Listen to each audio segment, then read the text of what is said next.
Hola, hola, te había cortado, Flavio, ¿estás por ahí? Fla,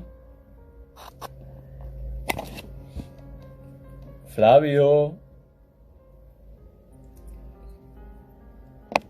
ahí va.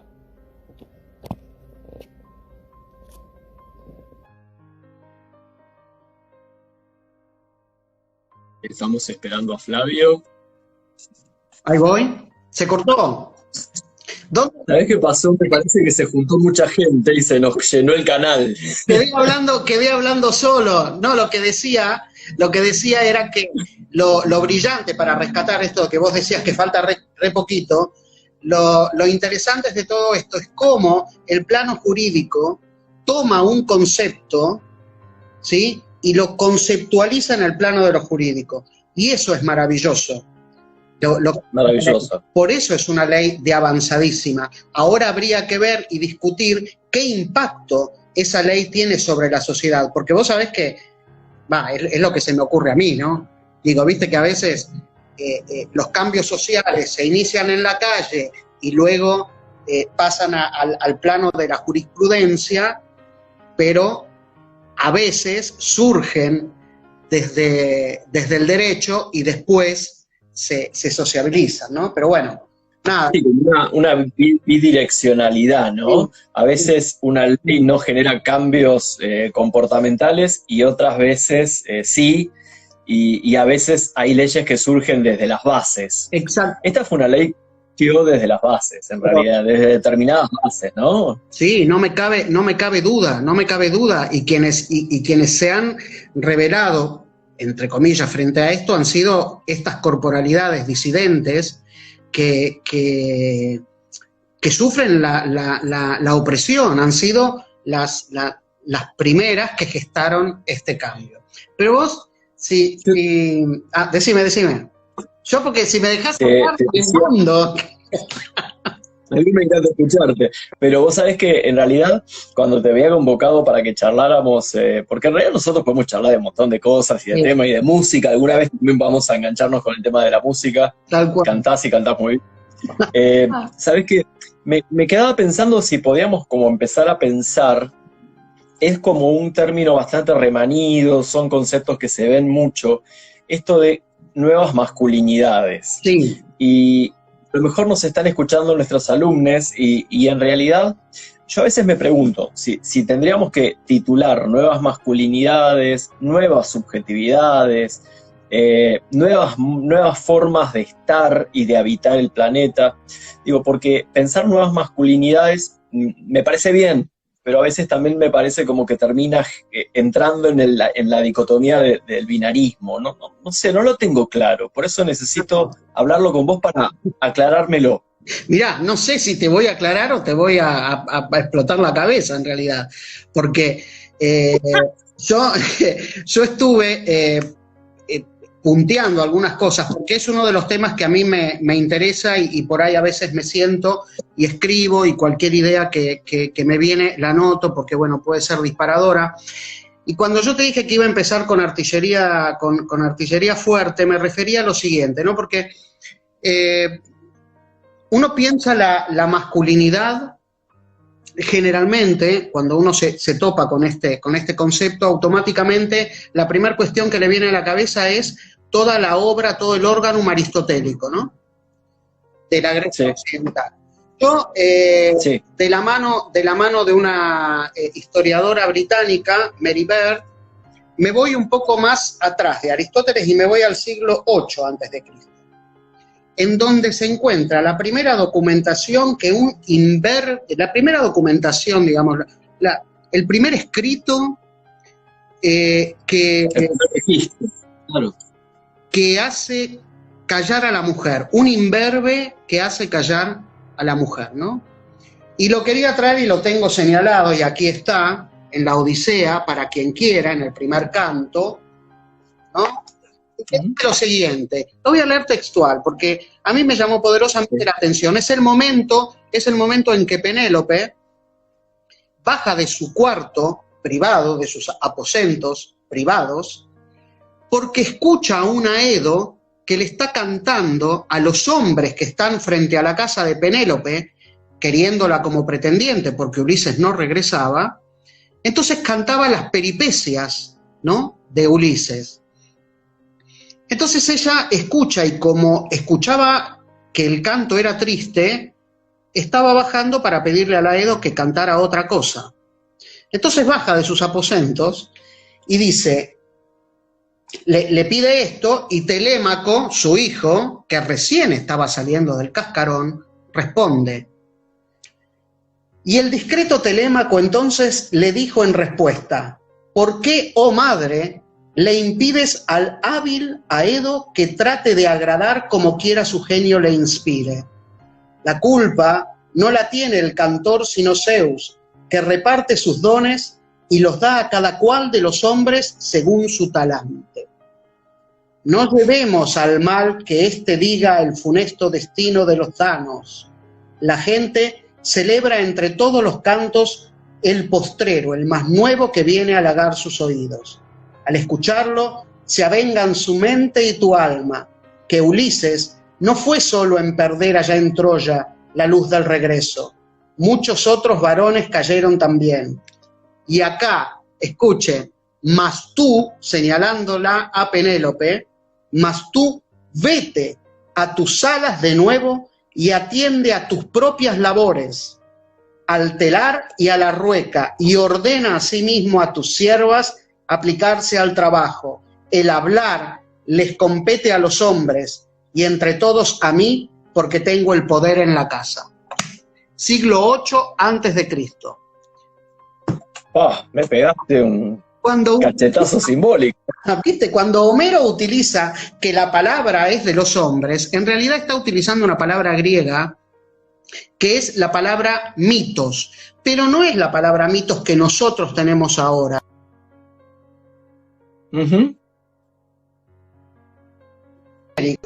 Era el discurso público. El discurso público lo tenían los varones, no lo tenían las mujeres. Acá está el hijo callando a la madre, el primer testimonio occidental de callar a la mujer. A partir de ahí, Julio, todo lo que quiera. Flavio, ¿sabes qué? Recién cuando estabas explicando lo del mito y la idea de mito, no como usualmente la entendemos, se ralentizó un poco. A ver, repetilo un poquito, por favor, sí, porque me parece muy interesante. Sí, la palabra que utiliza Homero en este canto, que es el canto 1, versículo del 345 al 355, por si alguien lo quiere buscar, dice, el hablar les compete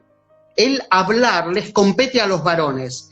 Ese hablar, ¿sí?, la palabra que utiliza Homero, la palabra griega, es la palabra mitos, pero no como la conocemos hoy en día, sino que mitos en el griego homérico significa la palabra y el discurso público autorizado, que era a los varones algo así, y no a las mujeres. Claro, algo así digo, como la palabra como un lugar social y un espacio simbólico y real y separado, real, dentro de una cultura. Digo, habría algo que queda por fuera de cierta cultura, ¿no? O esa cultura dejaría afuera cierto discurso. Claro. Porque habría ahí una forclusión, algo que queda excluido. Claro. ¿No? Ahora, hola, ¿vos sabés Gabriela. que Saludo a Gabriela Molio, mi prima. ¿Cómo va? Sí, acá hay mucha gente que va saludando. Vos sabés, Flavio, que yo nunca había ido tan atrás. Yo, a lo mejor hasta donde había llegado era Aristóteles, y esta idea aristotélica, ¿no?, de la mujer como ser incompleto, como ser inacabado, como imperfecto, con esta cosa que yo a veces en el aula cuento y leo y que causa gracia, aunque no es chistosa, cuando él plantea que la mujer en realidad sufre de una falta de calor en el vientre materno y por eso es incompleta, y la naturaleza le brinda pechos, busto, para calentar su corazón frío. Exactamente. Y eso, cuando yo lo llevo al aula, y te debe pasar lo mismo a vos, lo llevamos desde el lugar de tratar de entender primero, no solo qué pasó en aquel momento, sino cómo se construyó y cómo se siguió construyendo este paradigma y esta normativa que llamamos patriarcado, que incluye la heteronormatividad, que incluye la violencia de Estado. Digo, es como que es multivariable, ¿no? Como que son muchas situaciones históricas que conducen a esto, que ahora cuando alguien piensa en la deconstrucción, uno dice, bueno, a ver, ¿de dónde partimos? Claro. Sí, cuidado, porque uno puede irse más lejos todavía. Yo hasta acá llegué, digamos, sigo investigando. De hecho, Gerda Lerner investiga y se va a los pueblos mesopotámicos, bueno, nada, digamos, y sigue investigando estas cuestiones, pero lo interesante que vos traes con esto de Aristóteles, de que a la mujer le falta, y lo vamos a decir en criollo, un golpe de horno, ¿sí? Sí, sí. Aristóteles lo ve en la naturaleza, porque todo esto surge de la generación de los animales. Él está estudiando de qué manera se reproducen. Entonces observa esto en el macho y en la hembra. El problema está que toda esa teoría después la lleva a lo social, y ahí es donde sonamos. Es donde Bueno, y ahí también pensando que esa democracia de la cual tanto hablamos era una democracia bastante particular, digo, ¿no? En realidad los ciudadanos tenían que ser propietarios, y además la mujer no era considerada un ciudadano, ¿no? Tal cual. En ese sentido. La mujer era ciudadana en tanto estaba para criar y parir hijos para la guerra. Claro. Y para poblar territorios. Para poblar territorios, ¿no? Por supuesto. Hijos varones, ¿no? Por supuesto, ¿no? Claro, esta cosa de la mujer como ese lugar de vasija, ¿no? Este lugar de digamos, como de reservorio para que esas semillas valiosas del varón pudieran germinar. La mujer incubadora. Y claro, ahora, pero vos fíjate qué interesante, porque vos planteás algo que es muy profundo y muy anterior, pero desde los mitos griegos, sea Pandora, o llegando a la Biblia, al mito de Adán, a la historia para los que son religiosos, de Adán y Eva, se siguen repitiendo con distintos nombres las mismas connotaciones. Claro, es más, yo te traje... Sí, yo te traje no solamente mujer culpable, sino la mujer como vector de cualquier enfermedad, bueno, etcétera, etcétera, etcétera, ¿no? Un montón de cuestiones desde Venus hasta ahora.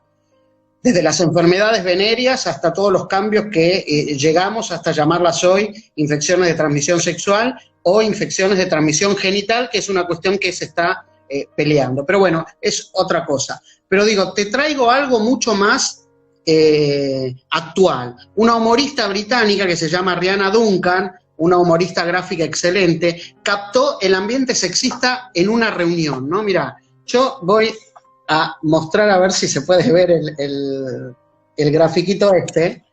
Es una mesa, una oficina, una mujer y un montón de varones, ¿sí? Bien. Entonces, la viñeta, ¿qué es lo que dice? Dice, la señorita Trix, que es la señorita que está ahí, propone algo, una política empresarial. Y el gerente de la empresa le contesta, es una excelente propuesta, señorita Trix. Quizás alguno de los hombres aquí presentes quiere hacerla. Claro. Y así entramos en el mundo de la masculinidad, pero de una manera, por eso digo, vine con toda la artillería para entrar así de golpe, porque si no, se entra livianamente y a mí particularmente no me gusta. Yo quiero generar el conflicto, si no, no sirve.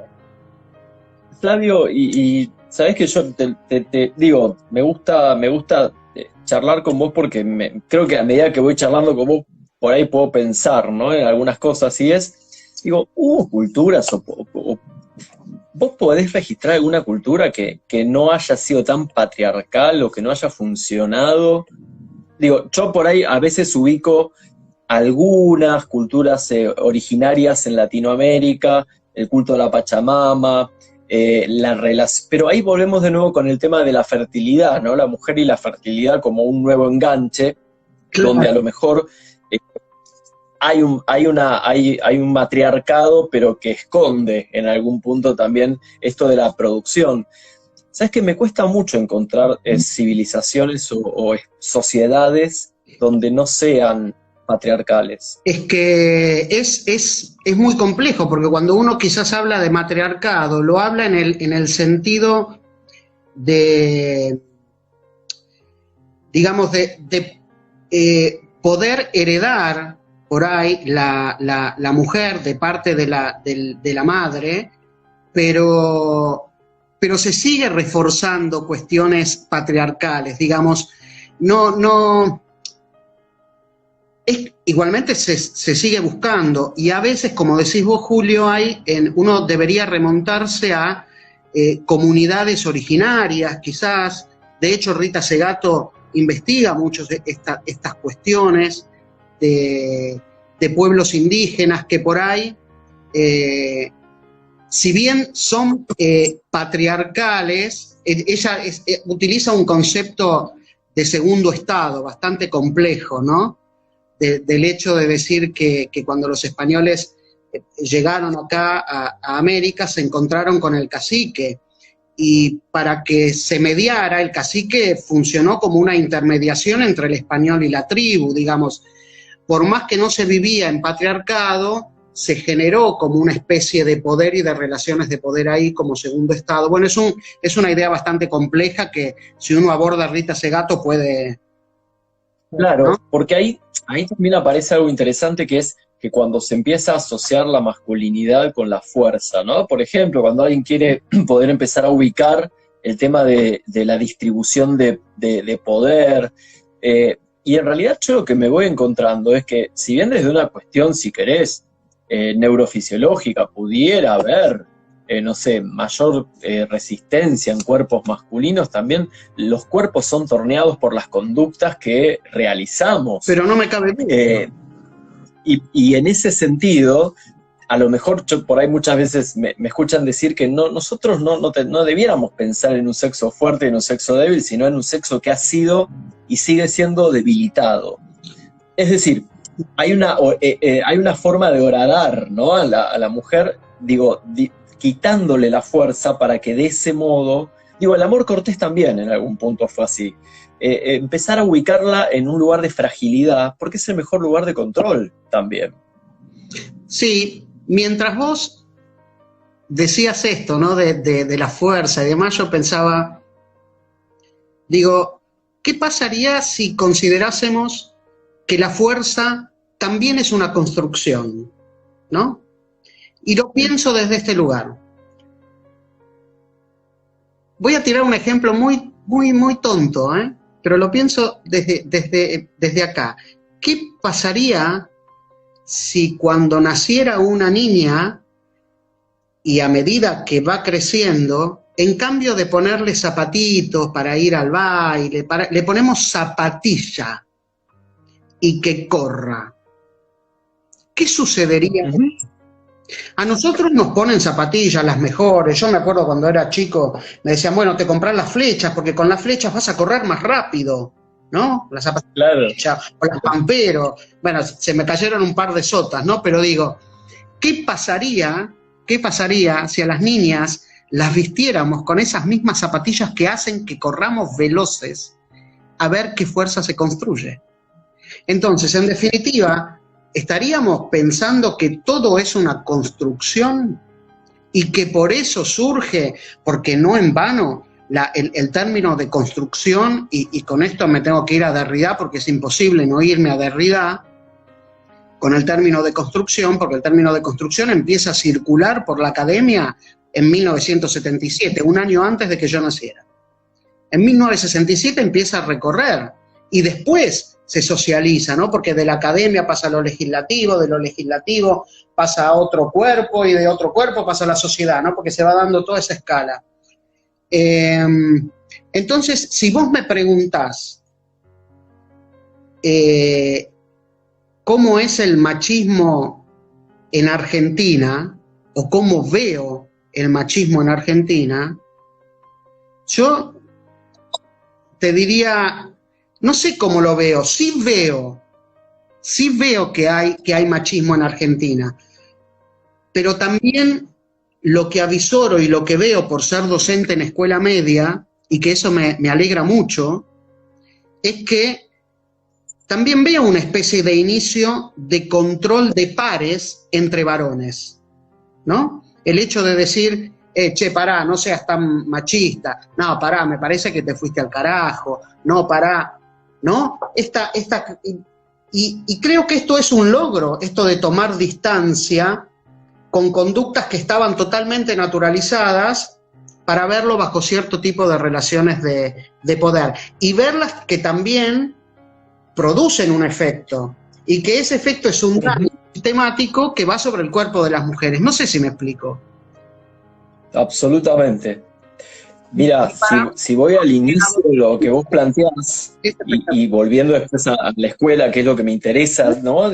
Digo, cuando uno, no sé, toma un bebé en sus brazos, en general, en los movimientos con los cuales mueve ese cuerpecito, varían mucho de acuerdo si es varón o si es mujer, muchas veces, ¿no? Digo, si tenés un varón, lo agarrás y decís, y por ahí lo haces jugar a la pelota haciendo que haga pataditas, o si es una nena, le das un trato más delicado, y ya desde un primer momento empezamos a tener como un impacto sobre el cuerpo que se nos internaliza, porque en definitiva nuestros movimientos, nuestros manierismos, nuestras formas de expresión son absolutamente también, digamos, producto de una cultura que nos ha censurado en un montón de cuestiones, ¿no? A través del chiste, la burla, el bullying, la cargada. Sí. Y me parece mira, y sabés que yo lo pienso por ahí, no sé vos, ¿no? Pero yo pertenezco casi a tu generación, y vos sabés que yo lo que noto en las chiques de hoy, que si bien pueden pasar estas cosas, hay menos crueldad. Después vamos a hablar de la crueldad porque se ve en otros aspectos, ¿no? Pero creo que, por suerte, está pasando esto, que hay una situación de control, en el buen sentido, de regulación, mejor, entre varones. Sí. ¿No? Como, bueno, puto, pero qué sé yo, el puto empezó a tener otro significado incluso, ¿no? Y me parece que ahí es donde hay que empezar a pensar en estas generaciones que empiezan a tratar de, quizás no de construirse, sino se están construyendo ya de otra manera. Claro, es recopado lo que acabas de decir, porque me das un pie interesante. Le quiero decir a la audiencia que esto no está preparado ni guionado, ¿eh?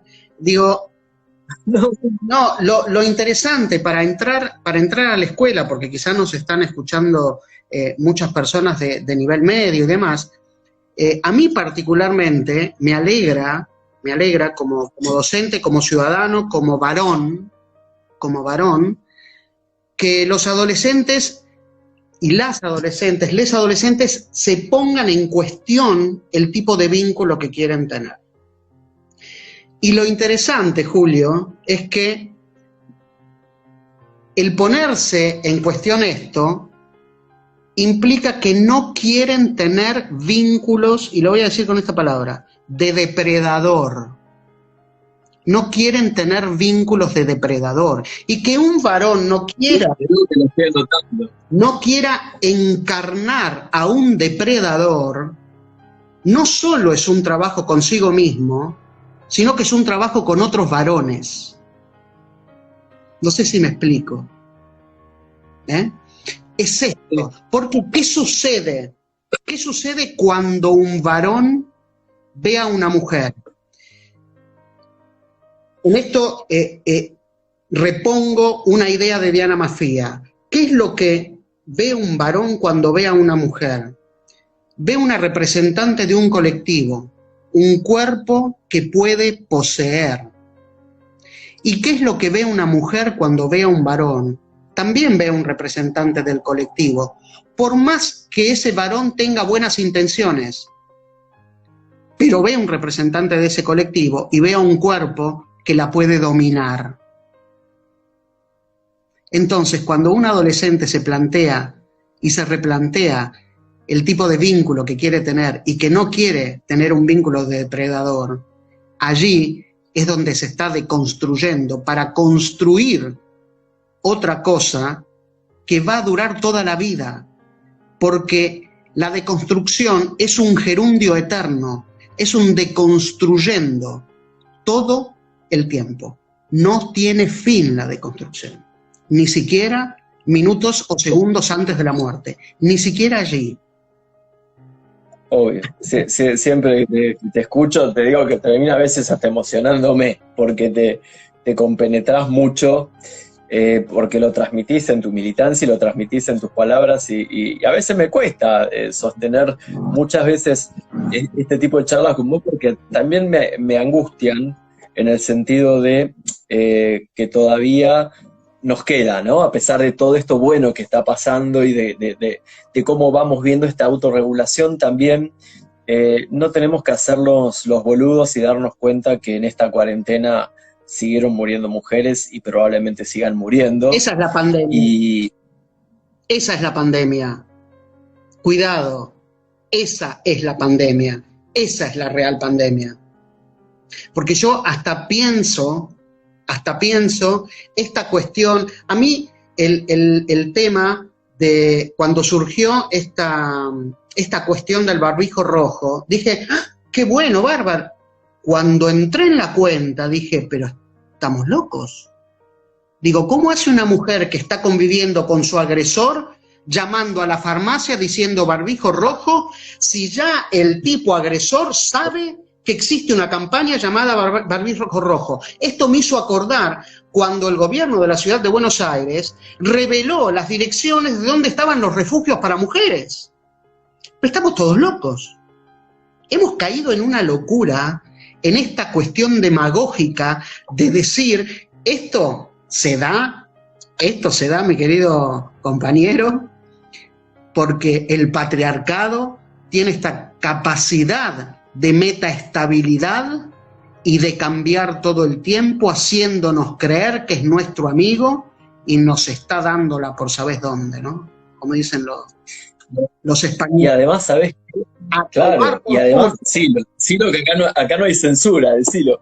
Y además, ¿sabés qué? Flavio, estaba pensando que hay algo que yo lo pienso mucho desde la noción de síntoma neurótico, ¿no? O de síntoma social.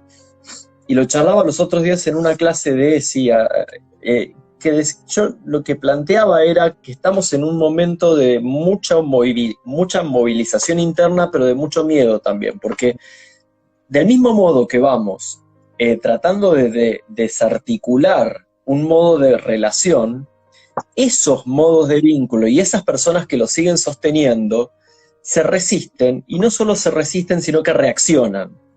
Digo, cuando más hablamos del lugar que tiene la mujer frente a esta sociedad patriarcal, empiezan a morir más mujeres también.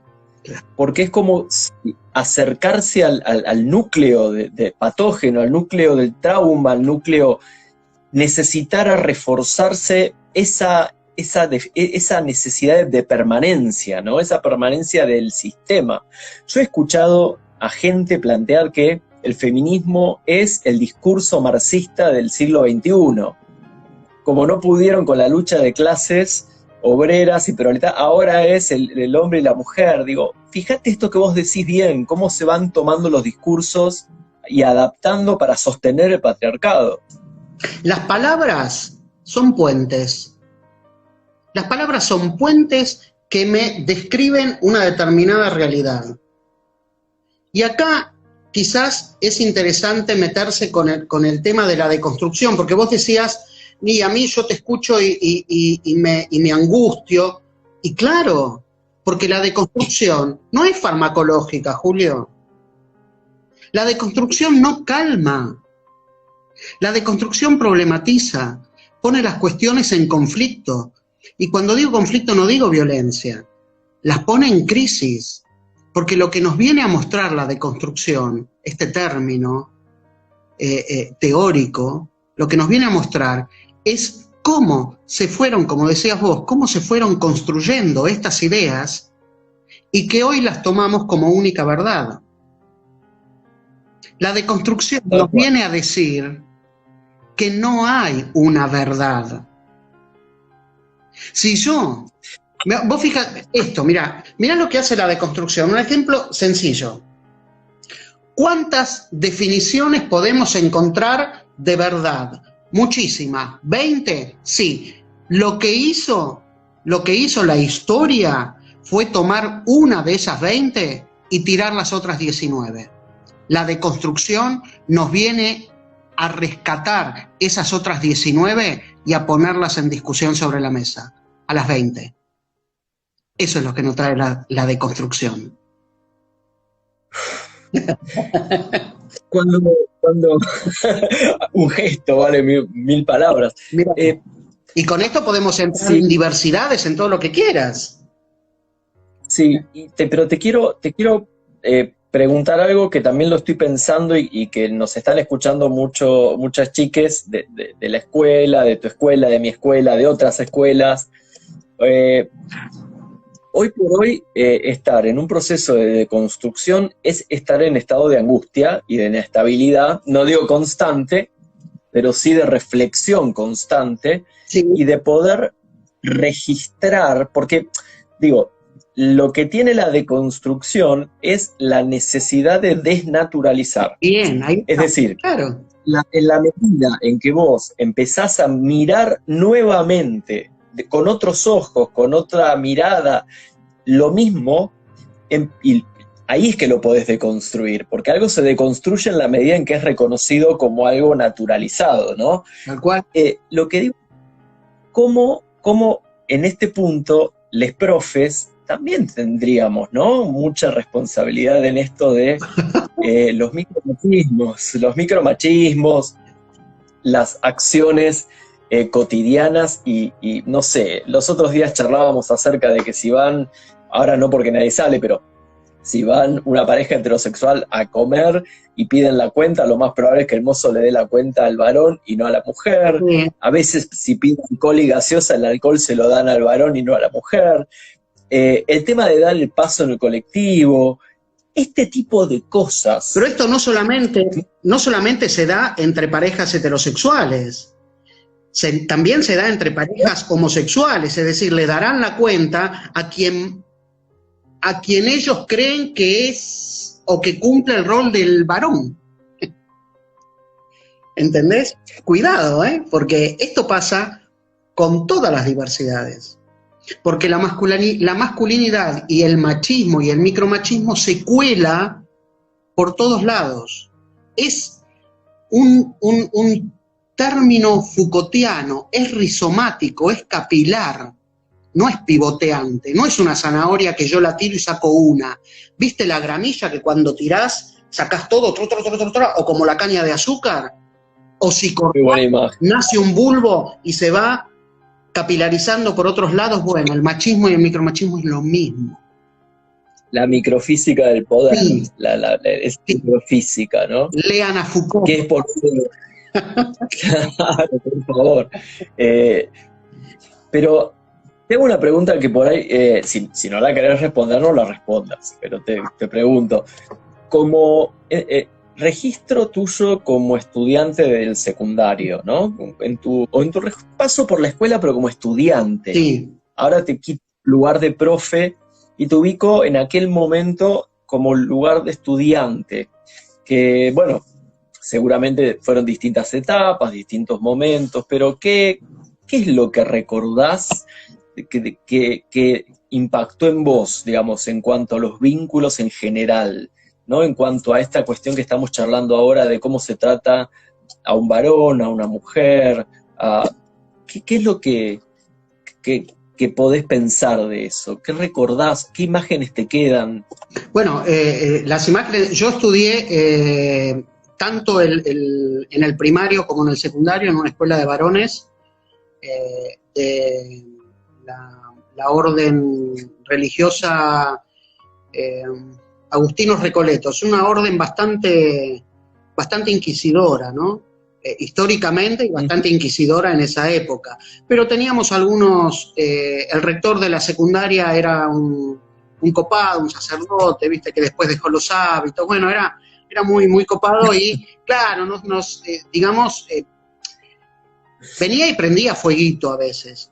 Pero igualmente, hablando particularmente, yo transité la primaria quizás no me daba tanto cuenta, pero en la secundaria sí transité un periodo de silenciamiento propio e impuesto también, porque yo me manifestaba con todo mi cuerpo. Una pregunta mía era una pregunta dirigida con todo mi cuerpo, con todo mi movimiento, con mi voz, con mi gesto, con apertura de ojos muy, muy expresiva, y yo sentía ese acallamiento. Quizás no tanto de los docentes directamente, pero indirectamente sí, con sus prolegómenos y con su forma de explicar a veces, pero también con el resto de mis compañeros, ¿no? Porque era agustiniano, colegio de varones, no queremos maricones. Imagínate, cada vez que hacíamos un viaje o una excursión, yo con mi cuerpo, considerándolo desobediente, porque me consideré desobediente desde siempre,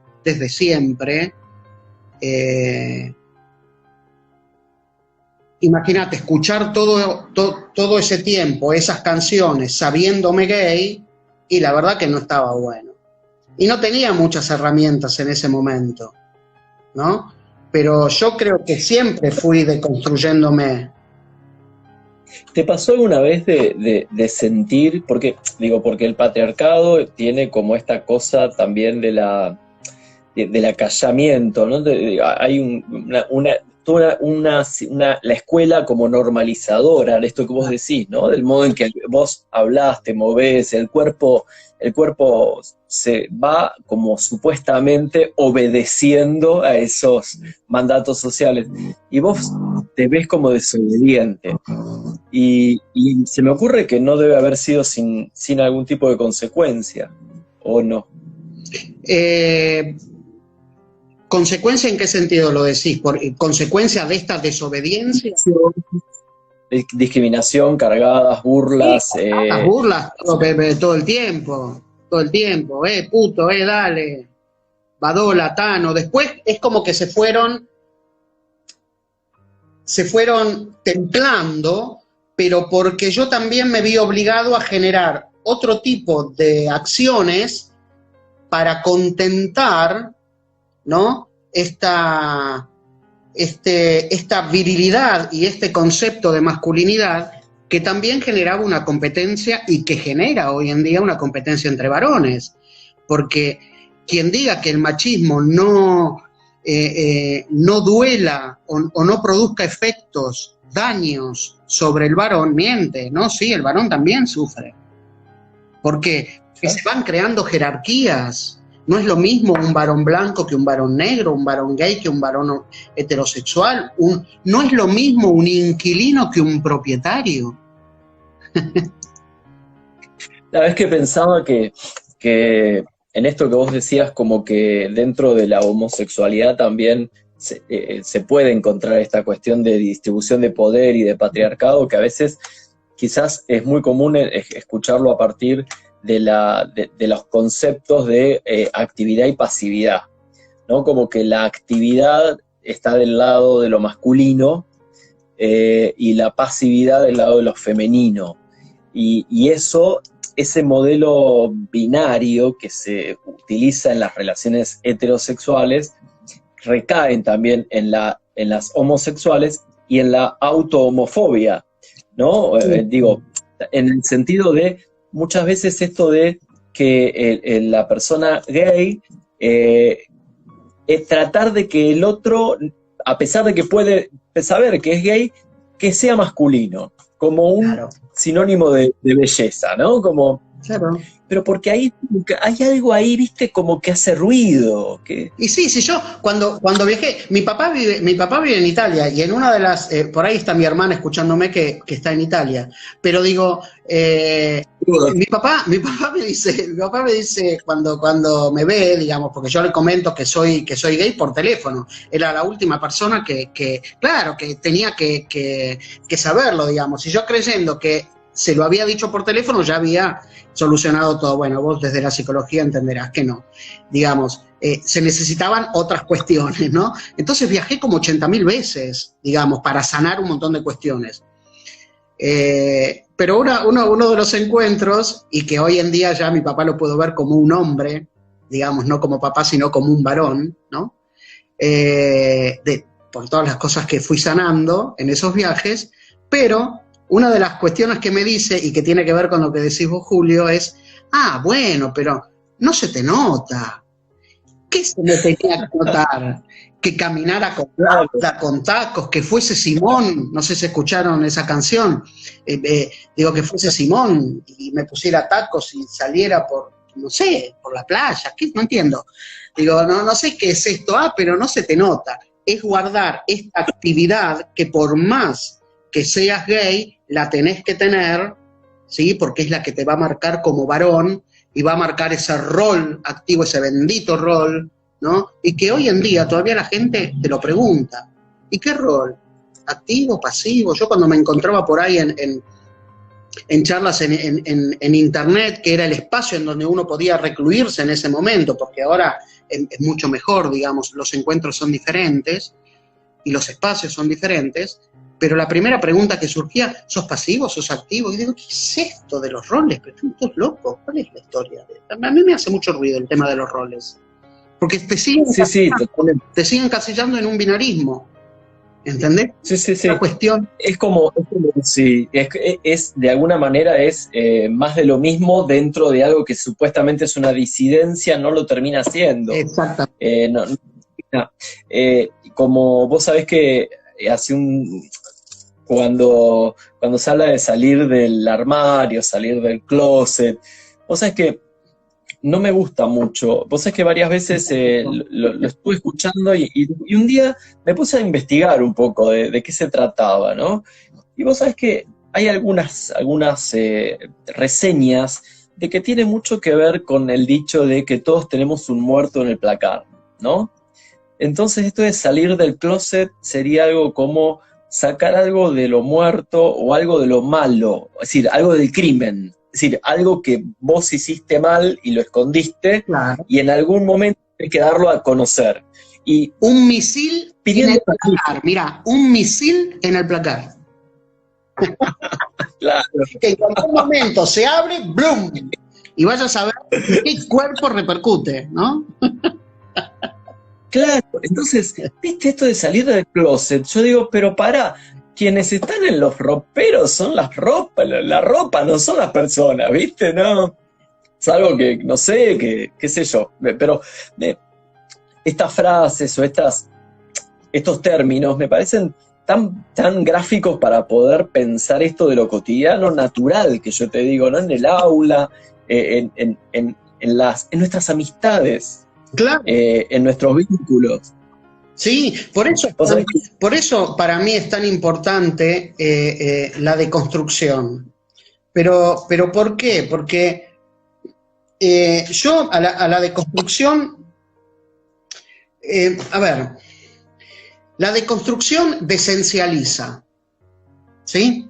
Porque si me viene a decir no hay una sola verdad, entonces, si a mí me están diciendo que no hay una sola verdad, ¿con qué carajo me estoy peleando entonces? ¿No?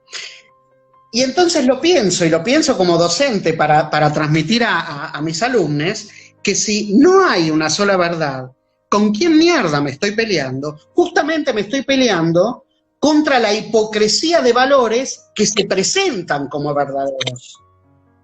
Con eso me estoy peleando. Y por eso me estoy acordando todo el tiempo. Claro. Y está bien pelearse, porque darle batalla a eso es no naturalizarlo y no bancárselo. Vos sabés que para las chicas que nos puedan estar escuchando, en este momento y que son mucho más chicos que nosotros, un poquito nada más, ¿no? Pero Un poco. un poco. Vos sabés que les cuento, ¿no? Cuando adviene la democracia y vuelven a abrirse muchos boliches gays y boliches o lugares de encuentro, porque existían, pero a veces eran móviles, ¿no? Se hacían de casas en casas para no ser ubicados. Pero en general, muchos de los boliches que se abren estaban hechos en zonas subterráneas, ¿no? Eran como, claro, como, es decir, vos caminabas por la calle y te encontrabas esas galerías con una escalera que bajaba. Y a mí me llamaba mucho la atención de cómo hasta la arquitectura está atravesada por el género y está atravesada por la mirada y la cosmovisión que tenemos, ¿no? Digo, hay algo que se muestra y hay algo que se oculta, hay algo que se pone en el inframundo, si querés. Claro, y bueno, por eso tuvo tanto problema Antígona. Pero digo, esto que vos traes es impresionante, porque lo que estás diciendo es que cuando se construyen espacios, se construyen comportamientos. Cuando yo construyo un espacio, construyo un comportamiento también. Si yo en el aula de las escuelas estoy construyendo un aula con un banco detrás del otro, estoy construyendo un comportamiento. ¿Cuál comportamiento? Todos sentaditos mirándole la espalda al de adelante. Y el de adelante no puede verle nada a sus compañeros más que los que están al costado y si el docente o la docente les deja. Es eso. Flavio, te tengo que dar una mala noticia, y es que tenemos que cerrando, porque el tiempo en televisión. Porque Instagram te pone, viste, un relojito y de repente no te consulta, después te baja. Te baja. Pero esto puede ser. Pero hay que seguir. ¿Cómo? Que esto, hay que seguirlas porque es interesante. Sí, pero te quería, antes de aprovechar estos minutitos que nos quedan, quería hacerte un par de consultas. Dale. De preguntas que tienen que ver con vos y con tus intereses, tu vida, tus recorridos. Y una de esas preguntas que te quería hacer es ¿cómo llegás? Te voy a sacar de esto que estamos charlando probablemente, o a lo mejor no. ¿Cómo llegás a la música?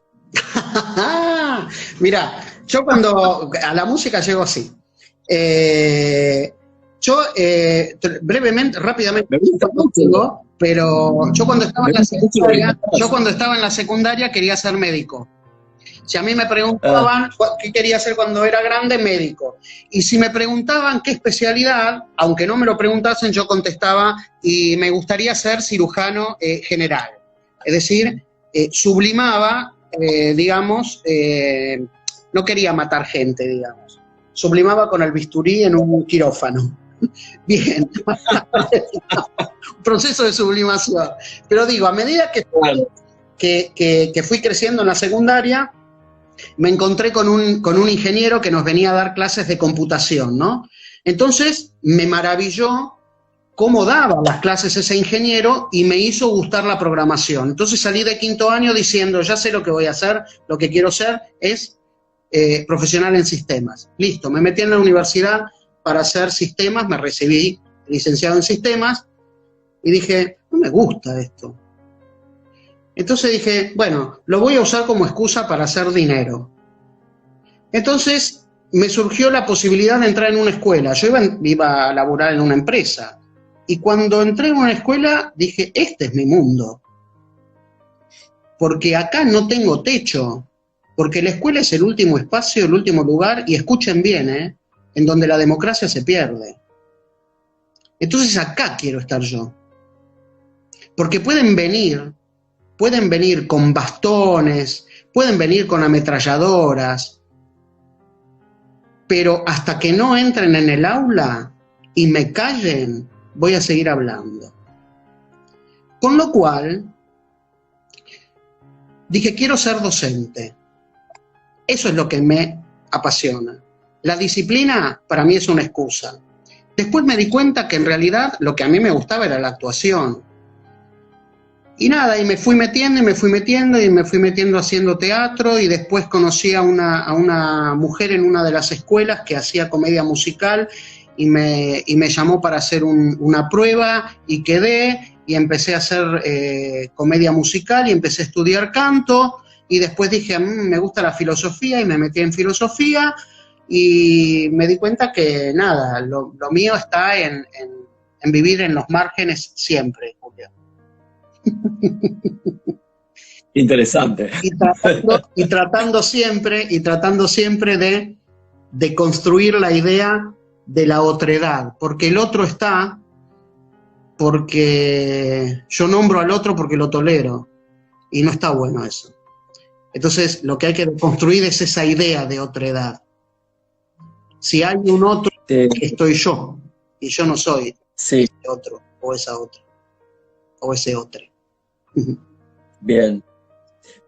Flavio, bueno, me parece que, como vos mismo decís, nos queda muy corto este espacio y en algún momento tendremos que retomar o pensar, digo, continuar, porque me parece que en estos tiempos está bueno desde acá o desde el aula, desde el momento en que podamos volver, seguir militando, porque estas pequeñas charlas o estas pequeñas acciones siempre alguien las escucha, alguien las transmite, alguien las repite y alguien queda, y esto se puede ir como generando en esa microfísica que vos planteabas, empezar como a generar microacciones que luego se transmutarán en macro, ¿no?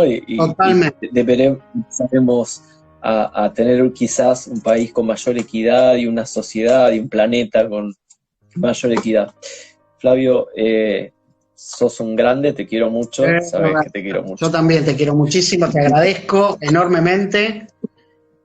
Pero te quiero mucho, ¿sabes por qué? Porque nosotros tenemos un amigo en común, Marcelito, que lo debe estar viendo, y en realidad, sabes que yo te conocí por él, te invité a la escuela, y de entrada me pareció como muy piola que pudiéramos charlar y generar estos espacios de pensamiento. Y ese día que vos te presentaste en esa jornada de ESI, en el aula magna, tuviste, yo no sé si lo llegaste a recibir, pero tuviste como una ovación, con solo 15 minutos de tiempo para poder hablar, y quedaste, ¿no? Como en el recuerdo en ese sentido, y me parecía bueno. Así que te propongo que sigamos en algún momento esta charla. Y solo hicimos la introducción. Sí, y algo para quienes estén escuchando. El cuerpo, para mí, es ese espacio revolucionario. El cuerpo siempre es revolucionario. Y hay que pensarlo como un espacio productor de intensidades subversivas, todo el tiempo. Y ese lugar, ¿por qué intensidades subversivas? Porque el cuerpo es ese lugar en donde nos van a machacar la opresión todo el tiempo. Entonces, en términos de Félix Guattari, ¿cómo hacemos para que nos dejen de masacrar el cuerpo? Se los dejo para que, nada, se piense y de construir sí siempre la idea de esa otredad. Yo te agradezco, te abrazo así, mirá, y a todos los que están escuchando, yo me apasiono mucho porque todo lo que hago lo hago con pasión. Hasta cuando me enojo con pasión. Y a la gente le molesta. Está muy bien. Pero bueno, es problema de la gente. Te quiero. Yo también te quiero mucho y espero que nos volvamos a encontrar en este espacio virtual y dentro de poco en las calles. Dale. Te quiero, chao. Chao. Hasta luego a todos. Chao, chao.